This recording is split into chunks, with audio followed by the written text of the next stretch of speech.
ជើញប្រិយមិត្តទូរទស្សនិកជនទាំងអស់ទេសនានៅចម្រៀងនិងរបាំយីកេហើយចុះបទជាបន្ទាប់ទៀតនោះបទណងរ៉ាណងរៃចាបទនេះជាបទកផ្លុកកផ្លែងហើយសម្រាប់រៀបរាប់ទឹករៀបរាប់សត្វរៀបរាប់ព្រៃដែរអញ្ចឹងអាចបានពីបាទមានបទទៀតច្រើនដែរ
បទនេះបំរើឲ្យបរិយាកាសសប្បាយរៀបរាប់ទឹករៀបរាប់ព្រៃរៀបរាប់សត្វកំមាច់កំមើមបាទលេងកំផ្លុកកំប្លែងកំមាច់កំមើមដាក់គ្នាបាទហ្នឹងគឺបទបំរើឲ្យបរិយាកាសសប្បាយបទណងរ៉ាណងរ៉ៃនេះប៉ុន្តែពេលនេះខ្ញុំធ្វើគឺជាដំណើរអុំទូកដែលខ្ញុំធ្វើបទនេះណាគឺជាឲ្យប្រុសនេះដំណើរអុំទូកស្រីក៏ដំណើរអុំទូកដែរពេលថាអុំទូកលេងទឹកឲ្យមកឃើញសត្វអីចឹងដូចពាក្យមើលកុកមើលតុងអាណែណងរ៉ាណងរ៉ៃ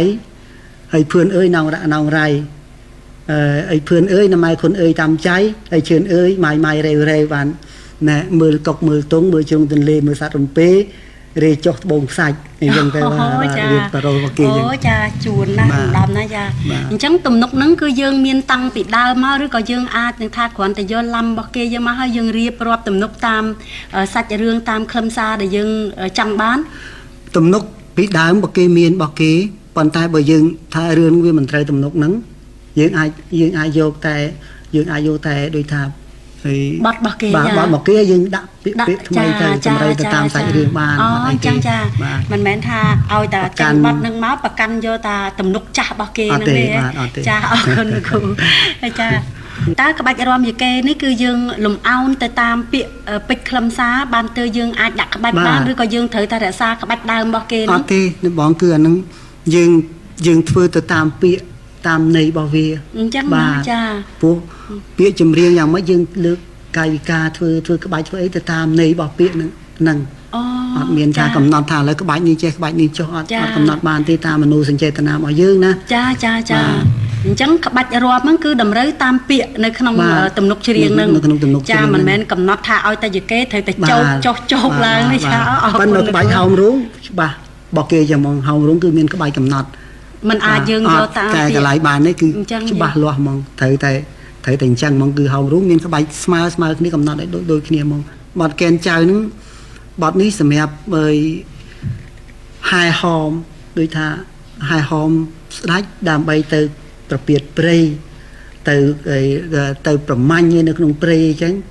បាទអញ្ចឹងទៅក៏មានពីលៀងមានអាមាត្យមានបរិវារអញ្ចឹងហែហោមព្រះអង្គដើម្បីយាងទៅកសាលព្រៃចាអញ្ចឹងខុសពីណែបាត់ណែមារយើងចាមារយើងគឺទៅព្រៃដែរប៉ុន្តែទុកព្រួយនេះគឺការសប្បាយរីករាយទៅវិញអញ្ចឹងបាត់ពីរហ្នឹងគឺមានលក្ខណៈខុសគ្នាណាលក្ខណៈខុសគ្នាព្រៃដែរប៉ុន្តែមានលក្ខណៈខុសគ្នាប៉ុន្តែមារយើងហ្នឹងក៏មិនមែនថាទុកព្រួយខ្លាំងអីដែរទេគ្រាន់តែថាមធ្យមដូចថាយើងដើរវាកំសត់តែតោលអីចឹងចា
Hãy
anh chắcលោកគ្រូណែនៅក្បាច់យីកេរបស់យើងហ្នឹងក្នុងក្បាច់ដើរឬក្បាច់សំពះឬក្បាច់អីហ្នឹងវាប្រហាក់ប្រហែលដោយលខោនភាសាឬក៏មិនមែនទេណាព្រោះខ្ញុំតាមមើលការសម្ដែងយីកេទៅនៅពេលច្រៀងទោះបីជាទុកព្រួយឬក៏សបាយអ្នកដែលនៅអមហ្នឹងអបប្រមាថាមានគ្នា2នាក់ចាម្នាក់ច្រៀងហើយម្នាក់ទៀតត្រូវតែរាំតើត្រូវតែអញ្ចឹងឬក៏មិនមែនទេទៅតាមសាច់រឿងបាទអាហ្នឹងគឺថាជាលបោយកាលណាមកថាម្នាក់ច្រៀងម្នាក់ចូលស្ងៀមវាអត់ដូចថាវាអត់រស់រវើកអញ្ចឹងគឺថាអ្នកហ្នឹងត្រូវតែរាំព្រោះទៅការរាំអញ្ចឹងហើយបើនិយាយពីក្បាច់របស់យីកេហ្នឹងវាទៅបដំប្រសងទៅនឹងក្បាច់របាំបុរាណដែរក៏ប៉ុន្តែគ្រាន់ថាវាបានបុរាណហ្នឹងគេកាឡាដូចថាគេកាឡាកោងចេះតែយីកេបត់ហ្មងកាច់វាទងភ្លុករំទងភ្លុកជាបានទងភ្លុកហើយបុរាណនួនគឺបើកគឺគេរំគេសង្ហាគេបើកណាតែដល់យីកេយើងរំភ្លុកទងភ្លុកចាដូច្នេះវាគ្រាន់ថាវាប្រជិះគ្នានឹងបុរាណបាទវាមិននួនដូចបុរាណចាគេប្រើចកេះប្រើស្មាដែរប៉ុន្តែយើងតែអៀងខ្លាំងតិចបាទខ្លាំងភ្លុកហ្នឹងគឺជាក្បួនគេអញ្ចឹងហ្មងក្បួនគេអញ្ចឹងបាទចាគឺយើងស្រាវជ្រាវមកឃើញបានចា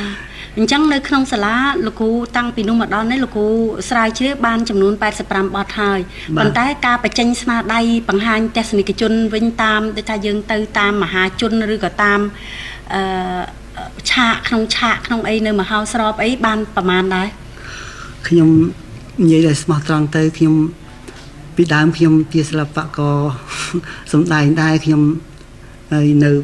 នាយកដ្ឋានសិល្បៈប៉ុន្តែដល់តម្រូវការនៅសាលាទៅក៏ខ្ញុំមកបង្ហាត់នៅសាលាទៅមកដល់មកសាលាទៅពេលវេលាហ្នឹងវាមិនសូវអនុគ្រោះមករយៈកាលវាអត់អនុគ្រោះទេដោយថាពេលឡាយវីដេអូពេលឡាយភាពយន្តវាលុកខ្លាំងទៅយីកេរបស់យើងនឹងដូចជាធ្លាក់ហ្មងមិនថាយីកេទេគឺគ្រប់សិល្បៈលើឆាកទាំងអស់ដូចជាប្រជាជននឹងដូចជាគាត់បែរទៅរកវីដេអូបែរទៅរកភាពយន្តនឹងខ្លាំងជាងចា៎ដល់អញ្ចឹងទៅដោយស្មារតីរបស់សិល្បករអ្នកធ្វើសិល្បៈលើឆាកហ្នឹងហាក់ដូចជាបាក់ស្រុបដែរអញ្ចឹងប៉ុន្តែខ្ញុំធ្លាប់បានធ្វើជាមួយមហាជនច្រើនដែរដូចជាខ្ញុំបានធ្វើនៅស្រុកភ្នាលឺខ្ញុំធ្វើបានច្រើនស្នាដៃហើយខ្ញុំធ្លាប់បានធ្វើនៅសាលាបណ្ដុះវិជ្ជាហើយខ្ញុំធ្លាប់បានធ្វើនៅសាលាទូលគោកធ្វើយីកេធ្វើខោនិយាយបានធ្លាប់ធ្វើហើយក៏ធ្លាប់ជាសិល្បករទៅសំដែងប៉ុន្តែឥឡូវនេះវាលេងកើតហើយចាខ្ញុំយល់ថាចំពោះទឹកចិត្តសិល្បករយើងគឺចង់ធ្វើយ៉ាងណាដើម្បីឲ្យប្រជាជនទាំងអស់គេប្រមូលផ្ដុំវិលមករកព្រលឹងនៃជាតិវិញនិយាយចឹងមិនមែនថាយើងចង្អៀតចង្អល់មិនឲ្យយកតាមបរទេសទេប៉ុន្តែសំខាន់គឺយើងយកនៅអ្វីដែលល្អរបស់គេប៉ុន្តែរក្សាតម្រង់រូបភាពរបស់យើងឲ្យនៅក្នុងលក្ខណៈជាតិចាខ្ញុំយល់ចាពីបញ្ហាហ្នឹងបងខ្ញុំសុំទោសខ្ញុំសុំជំរាបបងចេះគឺថាជីវិតសពថ្ងៃហ្នឹងវាទៀមទាបាយទឹកហើយនឹងចំណៃស្ទៃអារម្មណ៍ហ្នឹងស្មើគ្នាអញ្ចឹងទេអ៊ំមកថាបើយើងមិនធ្វើគេធ្វើហើយបើគេធ្វើលទ្ធផលបានទៅគេរឿងស្នាដៃសិល្បៈបើយើងមិនបង្ហាញរបស់គេមានរបស់គេមកបង្ហាញទៀតមនុស្សច្បាស់ទៅចាប់យកនោះហើយរបស់យើងមានស្រាប់យើងមិនឆ្នៃហើយយើងទៅចាប់យករបស់គេចង់មិនចង់បន្តិចម្ដងហ្នឹងជឿថារបស់គេល្អហើយរបស់យើងអាក្រក់ហើយចាបាទព្រោះថាសំបីតែយើងស្លៀកពាក់អញ្ចឹងដែរឥឡូវនេះឆែកមុខឆែកក្រោយមុនដំបូងយើងមើលដូចមិនសូវសមទេប៉ុន្តែកាលណាភ្នែកវាជាមជាប់រាល់ថ្ងៃទៅវាបញ្ជាមកចិត្តថាស្អាតណាស់ថាល្អណាស់ថាសមរម្យហើយចឹងភ្នែកវាព្រមទទួលដោយអ្វីៗនឹងឃើញច្រំដែរចាច្រំដែរអញ្ចឹងបើសិល្បៈយីកេយើងឲ្យមាននៅក្នុងទូទស្សន៍ញឹកញាប់ឬឲ្យមានសម្លេងនៅតាមរ៉ាឌីយ៉ូជាប្រចាំទៅអាសម្លេងហ្នឹងឯងវាជាព្រលឹងដែលធ្វើមិនឲ្យបាត់អាស្អីដែលជារបស់ជាតិនោះប៉ុន្តែឥឡូវវិធីនឹងផ្សាយហ្នឹងខ្ញុំថាខ្ញុំមើលទៅដូចជាដោយអតិពលហើយវីដេអូអីកាន់តែសង្កត់ធ្ងន់មកហើយដល់អញ្ចឹងទៅស្មារតីអ្នកដែលចង់ធ្វើសិល្បៈលើឆាកខ្ញុំឃើញថាមានស្មារតីធ្លាក់ច្រើនប៉ុន្តែបើយើងធ្លាក់ហើយយើងចេះតែបដែបដោយឲ្យមិនធ្វើហើយបើគេធ្វើគេប្រកាសជាឈ្នះយើងហើយថ្ងៃណាមួយទៅបើយើងជាខំណោះគ្នាធ្វើទៅអាស្អីជាបលឹងជាតិវានឹងអាចរស់ឡើងវិញវានឹងអាចកើតឡើងវិញចា នឹងតាមកំណត់ ចាអរគុណចំពោះកំណត់ដ៏ថ្លៃថ្លារបស់លោកគ្រូដែលដុះនៅទស្សនៈជាតិចាយ៉ាងរឹងមាំនៅក្នុងក្រអៅបេះដូងហើយខ្ញុំក៏សង្ឃឹមថាទាំងក្រសួងវប្បធម៌ទាំងប្រព័ន្ធឃោសនាផងទាំងអស់គឺនឹងខិតខំធ្វើយ៉ាងណាប្រម៉ែប្រមូលពលឹងជាតិយើងយកមកផ្សព្វផ្សាយឡើងវិញទាំងក្នុងប្រទេសទាំងក្រៅប្រទេសដើម្បីឲ្យមានគេទទួលស្គាល់ចាហើយឲ្យយល់ពីតម្លៃរបស់យើងចាសូមលោកគ្រូកុំអស់សង្ឃឹមចាយើងនឹងខិតខំនាំគ្នាជួយពង្រីកថែមទៀតចាហើយសង្ឃឹមថាកូនចៅចំនួនក្រោយក៏ដូចជាប្អូនយើងនាបច្ចុប្បន្ននេះនឹងទទួលស្គាល់យ៉ាងនឹងទទួលស្គាល់អ្វីដែលជារបស់ជាតិប៉ុន្តែសប្តាហ៍ដែលថាយើងវាឱកាសមិនទាន់ហុចឲ្យចាហើយជាជំហាននេះគឺថាលោកគ្រូបានបំផុសជាបដាហើយនឹងអាចចាសន្សំទៅសិនដើម្បីឲ្យកុំទៅចាអរគុណវិចុះបတ်ចុងក្រោយគេនេះបတ်ចុងក្រោយនេះបတ်នេះឈ្មោះបတ်នាងផ្ទុំប៉ុន្តែខ្ញុំធ្វើជាឆាកវាជាសែនខ្លីមួយហើយខ្ញុំដាក់ចំណងជើងថាវប្បធម៌រលត់ជាតិរលាយបាទខ្ញុំតែងតែគិតដែរពីព្រោះថាបញ្ហាសពថ្ងៃប្រទេសជាតិយើងវាមានដូចថាយើងខំរក្សាហើយមានអ្នកខ្លះក៏គេមិនរក្សាមានអ្នកខ្លះក៏គេបំផ្លាញដោយមិនដឹងខ្លួនដូចថាគេលួចជីកលួចគាស់លួចកាយលួចបំផ្លាញដើម្បីតែកាពះគេឆ្អែតហើយគេភ្លេចគិតថាគណៈបាត់បង់អានឹងទៅពេលវេលាក៏ឡងយូរទៅតើប្រទេសជាតិយើងនឹងคล้ายទៅជាយ៉ាងម៉េចទៅជាយ៉ាងណាដូច្នេះក្នុងមនុស្សសញ្ជាតិចេតនានេះហើយដែលខ្ញុំហើយនឹងគ្រូទាំងអស់នៅក្នុងផ្នែកល្ខោននេះខ្ញុំនឹងសម្រាប់ថាធ្វើកូនសែនតូចមួយនឹងដើម្បីជាការសាកល្បងបង្ហាញឲ្យឃើញថាទោសនៃការបំផ្លាញសិល្បៈវប្បធម៌ជាតិនឹងតើវាផ្ដល់ទុក្ខសោកដល់ប្រទេសជាតិយើងយ៉ាងណានៅពេលអនាគតរៀបចំជាទំនុកច្រៀងនេះហើយថែមទាំងមានជាឈុតឆាកនៃសាច់រឿងហ្នឹងគឺចាការសម្ដែងនេះទៀតហើយមានជាកំណាព្យការភ្លោងនៅក្នុងនឹងទៀតចាផ្សាយផ្សំគ្នាទៅហើយយើងដាក់ក្បាច់រាំនៅក្នុងនឹងទៀតណាចា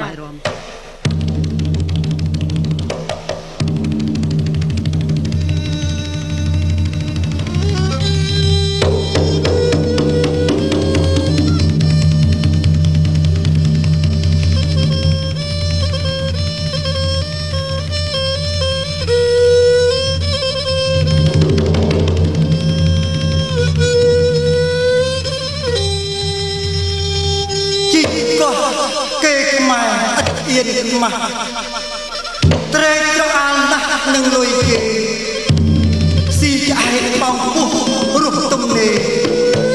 អញមិនគិតទេជាតិអន្តរាយឲ្យតែអញឆ្អែតស្កប់ស្កល់ហត់ពីកង្វល់អ្វីទាំងឡាយជាតិសូនចុះអញមិនស្ដាយតែអញឆ្ងាញ់មិនស្គាល់តើនឹកដែលលោកមកជាអ្វីបើដៃអបព្រៃមានរៀបតកោះកាយវប្បធម៌ជាតិទៅកោកប់ទាំងជីវិតកូនចៅដែរអ្នករស់បានមកហានជាតិ200ឆ្នាំទៀតជាតិចំបែកូនចៅជាតិហៅយំក្តីតែដៃឯងសញ្ញាខ្លួននឹងគេ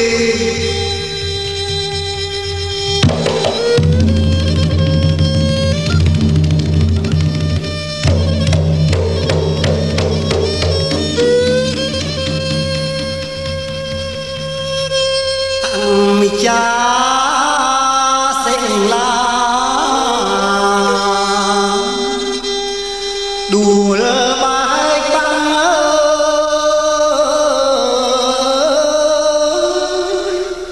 ស្នាដៃអំ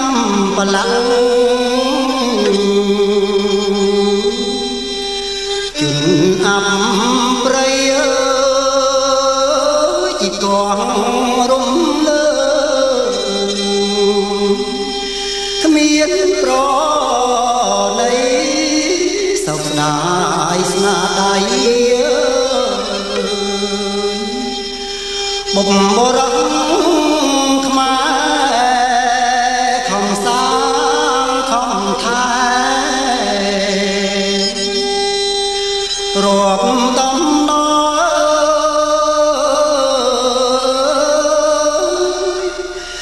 សាបន្តទុកជាគេតំណាងប្រលឹងនៃជាតិខ្មែរនៅថ្មប្រែដួលបែកបាំង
ស្នេហាវប្បធម៌ជាតិទាំងឡាយសន្តិដ្ឋលើទាំងសិលានេះឲ្យមានជីវិតរស់ឡើងដើម្បីនិយាយប្រាប់ខ្មែរទាំងអស់អំពីតម្លៃនៃសិល្បៈវប្បធម៌ជាតិដែលកំពុងរងគ្រោះបណ្ដាលយុទ្ធយោមានៃសង្គ្រាមវប្បធម៌បរទេស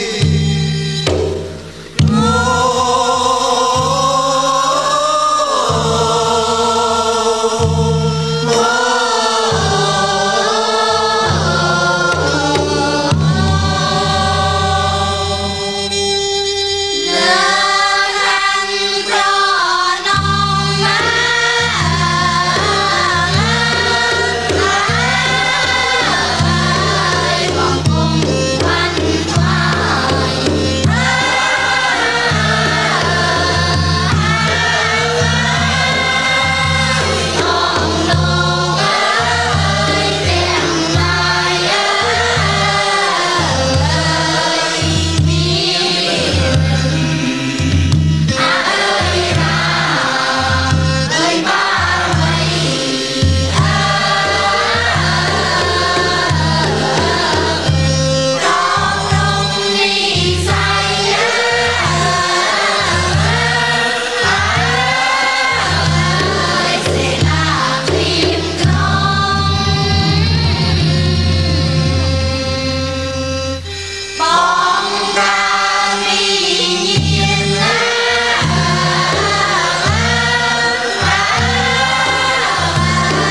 សូមឲ្យរូបចម្លាក់នេះមានជីវិតរស់ឡើងរស់ឡើងរស់ឡើងដើម្បីយើងប្រាប់ខ្មែរទាំងអស់អំពីតម្លៃនៃសិល្បៈវប្បធម៌ជាតិដែលកំពុងរងគ្រោះកណ្ដាលយុគយោធានៃសង្គ្រាមវប្បធម៌